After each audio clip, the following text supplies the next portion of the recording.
Lahore high court ने तालीमी इदारों में दरख्त काटने पर पाबंदी आयद कर दी है। अदालत ने रिमार्क्स दिए हैं कि निगरान हुकूमत मुफाद आमा के मामलात में मुदाखलत न करे। बात करेंगे डॉन न्यूज़ के नुमाइंदे राना बिलाल से। बिलाल बताएगा अदालत का इस हवाले से मजीद क्या कहना था।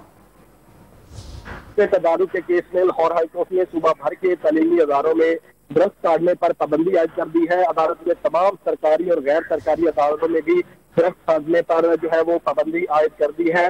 अदालत ने प्राइवेट प्रॉपर्टी में दरख्त काटने के लिए PHA से उसकी इजाजत जो है वो मशरूत कर दी है और साथ ही साथ लाहौर हाईकोर्ट ने DGPH और CTO लाहौर को तब्दील करने की भी इजाजत दे दी है। निगरान हुकूमत को दौरान समाज जस्टिस शाहिद करीम ने रिमार्क की है कि DGLDA को तब्दील करने से पहले उसके बारे में अदालत को मटीरियल फराहम किया जाए और उसके बाद अदालती इजाजत से DGLDA का तबादला जो है वो मशरूत कर दिया गया है।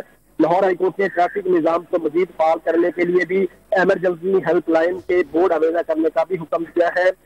इसके साथ साथ अदालत ने यह रिमार्क दिए कि ऐसे निजाम वजह करना चाहिए कि ट्रैफिक जाम को क्लियर करने के लिए फौरी रिस्पॉन्स जो है वो होना चाहिए। एडवोकेट जनरल शान गुल दौरान समात अदालत में पेश हुई और उनकी जानिब से ये कहा गया कि DGLDA समाजी के अफसरान के तबादले रोकने का हुक्म वापस किया जाए।